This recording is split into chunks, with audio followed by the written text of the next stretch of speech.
எல்லாரும் ஒழுக்கமா இருக்கணும். அது என்ன மிஸ் புது கம்மா?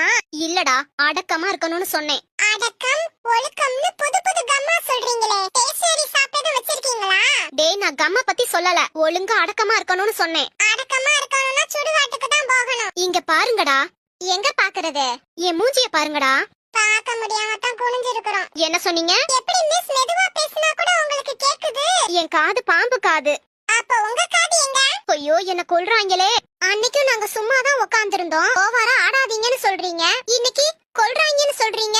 Something wrong. நீங்க டாக்டரை போய் பார்க்கிறது நல்லது. அப்படியே விட்டா முத்திரும். ஓப்போ, எனக்கு பைத்தியக்காரி பட்டம் கொடுக்குறீங்களா? இவ்வளவு நாள் டீச்சரா இருந்ததுக்கு இந்த பட்டமாவது கிடைச்சுச்சேன்னு சந்தோஷப்படுங்க. முடியலடா. அப்போ உங்க மண்டையில இருக்கிறது விக்கா? அடே, முடியலன்னு சொல்லல, என்னால முடியலன்னு சொன்னேன். நல்லா இருங்கடா, நீங்க நல்லா இருங்க. சாவும்போது கூட நம்மள வாழ்த்திட்டு சாவறாங்க. நல்ல டீச்சர் தான் போல. அநியாயமா கொன்னுட்டீங்களேடா.